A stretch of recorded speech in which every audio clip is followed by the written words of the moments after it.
Hi, good morning, good day everyone. Ayan.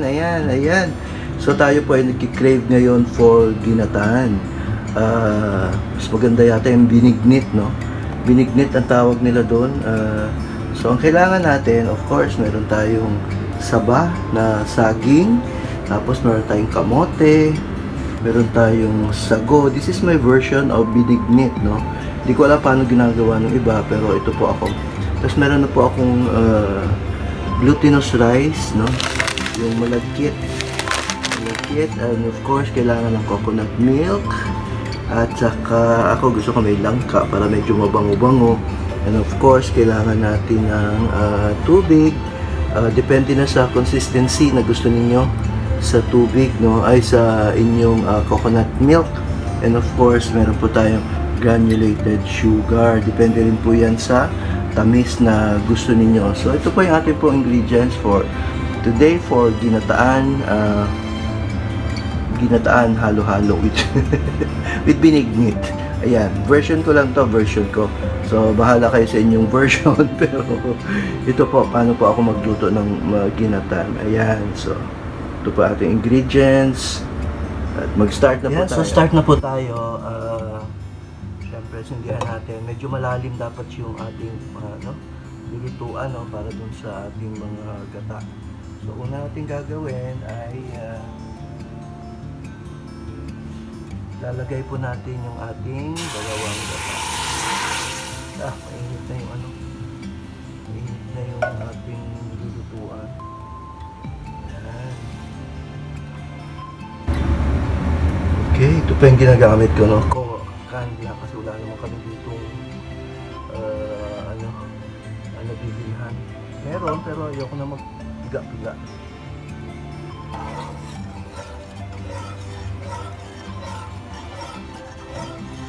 Amoy na amoy ko yung coconut. Okay, pero sobrang masyado siyang malapot. Kaya lalagyan po natin siya ng tubig. Siguro kalahating litro lang. Ano ba ito? Ilan ba ito? 500 or 1 liter? 1 liter. Sarap kasi maraming sabaw, di po pa. Yan. Tapos, halo-halo natin. Antay lang po natin ito kumulo. Tapos pwede natin ilagay yung ating mga ingredients. Ayan.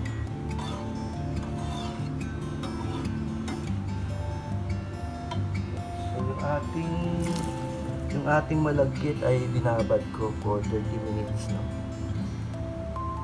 And of course pati yung sago, yung ating sago. Ayan, kababad din. Maliliit na sago ito. Hintay lang po natin siyang maluto.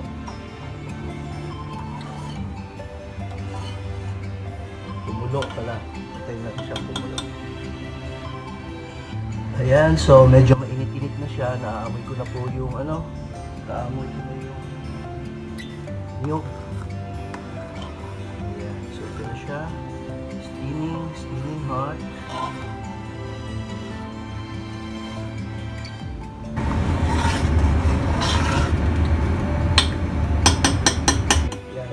Depende po sa technique na gusto niyo, kasi po ilalagay ko kaagad dito yung saging at kamote bago ang ma-overcook siya kapag lalagay natin lalagyan ko siya ng malagkit. So inuuna ko pong malagkit para akong gumagawa ng biko. So unahin po natin yung ating binabad ng 30 minutes na malagkit. Lagay ko siya dito. Iba kasi yung halo, di ba, wala namang malagkit. Pero instead na bilo-bilo, nilalagay ko po ay ang malagkit na bigas or glutinous rice. So, try natin siya magluto. Okay.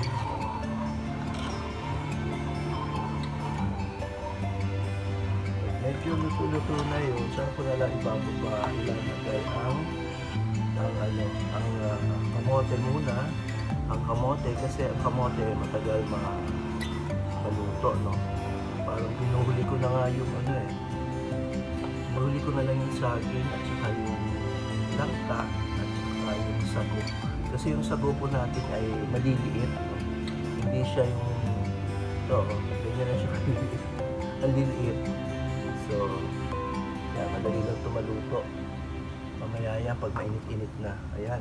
Medyo nakulo na po. Kumukulo na yung ating malagkit. Mamaya pag yung consistency ay sobrang lapot, pwede nyo po siyang lagyan pa uli ng tubig, no? Pero make sure na ang sugar ay dadagdagan nyo rin, kasi kung hindi, magiging matabang.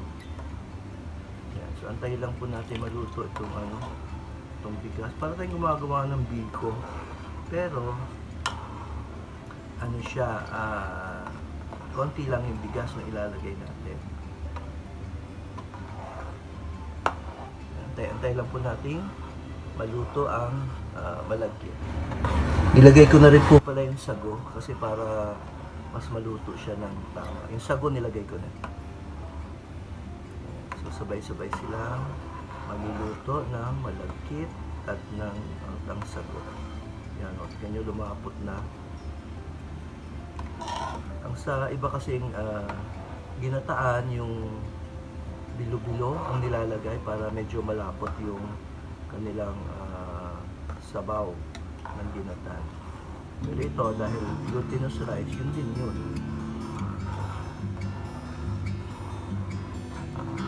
Ayan, so okay natin maluto habang hinahalo-halo, kasi pag hindi nyo po hinalo, baka dumikit-ikit sa ilalim, no?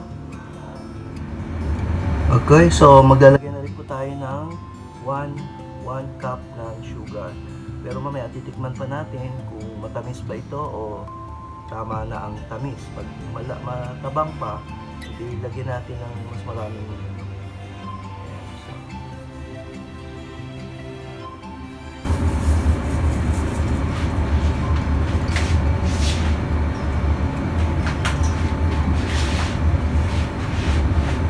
dumikit ang sugar. Sayang din, no? May mga panahon nito kailangan magdikit.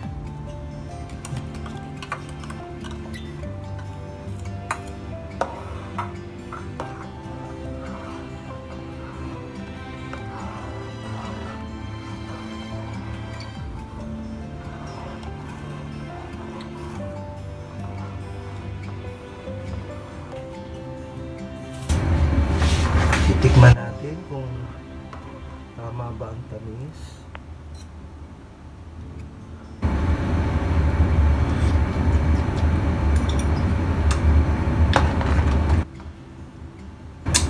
Kulang po. Kulang. Dagdagan pa natin ang sugar.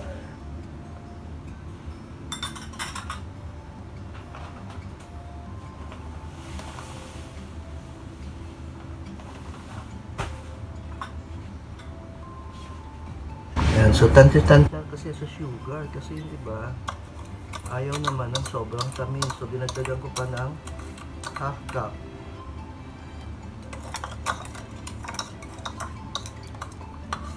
Yan naman, baka magka-diabetes tayo. Lahi pa naman namin diabetic. So, siguro tama na to. Tingnan natin yung malagkit kung ito na, hindi pa siya luto. So, antayin natin maluto ang malagkit bago natin ilalagay ang kamote at ang saging. Kasi pag ilagay na natin dito, overcook na. Hindi na siya masarap. Mushi-mushi na siya. Mushi-mushi. Tama lang, sarap po. Tama lang po yung lapot. Ayan.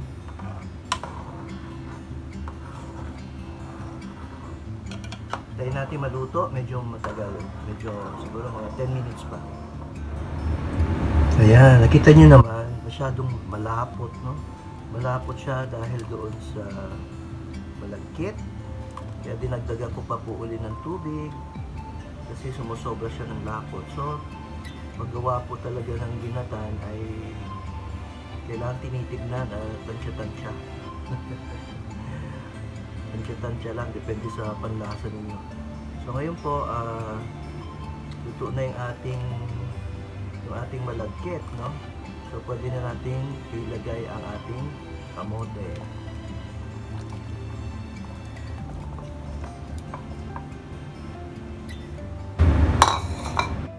So kanina yung pagluto ng malagkit parang mga 10 to 15 minutes eh. So ngayon naman itong ating kamote, sweet potatoes na ang mahal-mahal dito sa Dubai. Diyan sa palengke, di ba, ang mura lang. Dito ang mahal. Ayan, so halo-halo tayo. Naamoy ko na ang ginataan. Ayan, so antayin lang po natin maluto ang ating kamote. Medyo malambot-lambot na yan, ang ilalagay na natin ay ang ating saging, tapos panghuli langka, tapos lagyan natin ito ng vanilla, at para mas mabango lalagyan natin ito ng anis, star anise, no? Tapos na, pwede na kainin. Ang merienda natin. Ako, hindi ko alam sa inyo, ako gusto ko ang ginatan, kinakain ko ng malamig. Ilalagay ko muna sa ref, tapos pag malamig. Pero minsan gusto ko rin na mainit, no? Ayan. Yung saging po kasi madaling maluto, no? Pero ang kamote medyo matagal-tagal pa.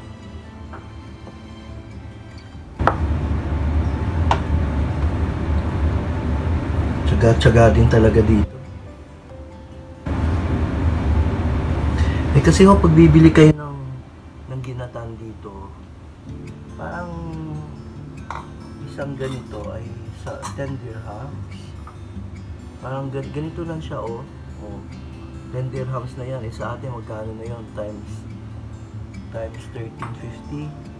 Jadi 130. Tapos mag-iusin.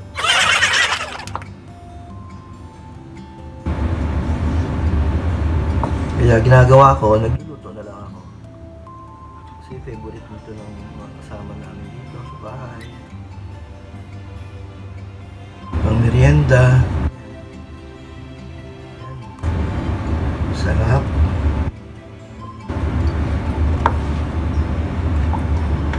So yung iba ayaw na malagkit. Ako gusto ko may malagkit. Ubi sana, pero wala namang ube. Walang ube ngayon, wala akong nakita. So, ito lang. Saging, kamote lang tayo. Sago, langka. Sarap na yun. So, halo-halo kasi nga ako dumidikit.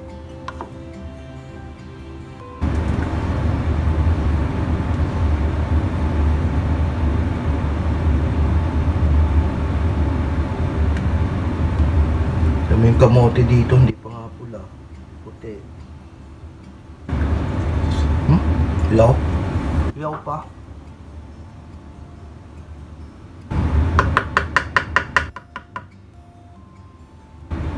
Hintayin natin maluto.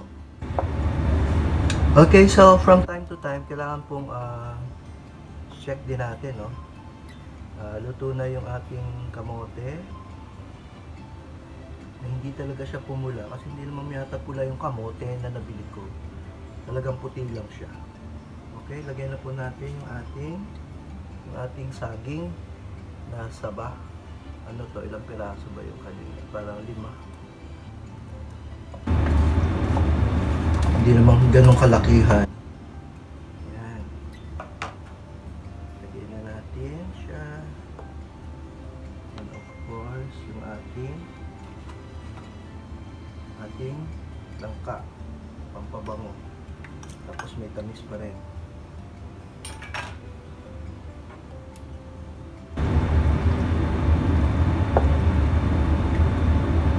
na putla. Wala siyang kulay. Yung iba nilalagyan ng ube flavoring para mag-violet siya. So, nilalagyan ko rin po siya ng vanilla. Siguro 1 teaspoon. Pampabango. And of course, ang ating anis. Yung anis natin dito na nadurog na, pero mabango pa rin. So, pag naluluto na po ito, inaalis ko na rin yung anis. Pwede mo namang kunin yung anis.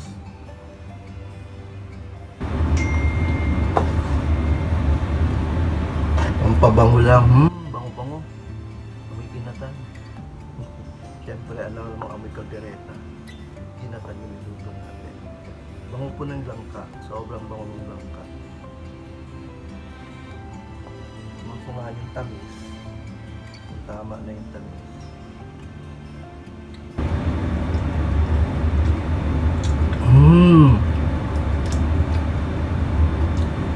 Lasang-lasa yung langka.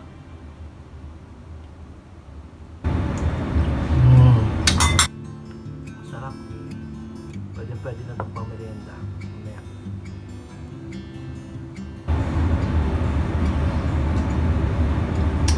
Okay. So, ganun lang po ang pagluto ng ginatan. So, mamaya, yung itim-itim na yan na anis, aalisin po natin yan. Pagpabango lang yan. Tsaka pag nakagat mo yan, pag hindi matibay ang ipin mo, baka masira. Matigas kasi yan. Antayin na lang natin maluto yung ating pong saging. At pwede na pong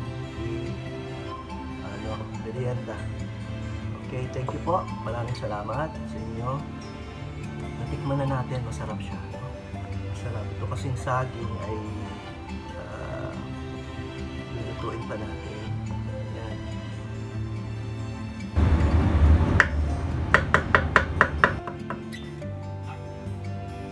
Natin siguro mga 5 minutes, tapos na po ito.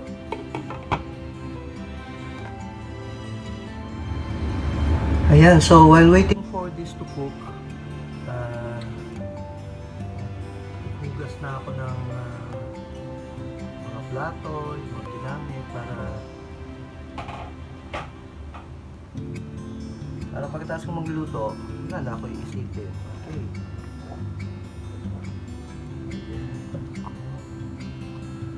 May mga dumidikit-dikit sa ilalim talaga. Pag hindi mo ito kasi nga meron tayong tawag mo nagkit. Ayan. Ano po siya.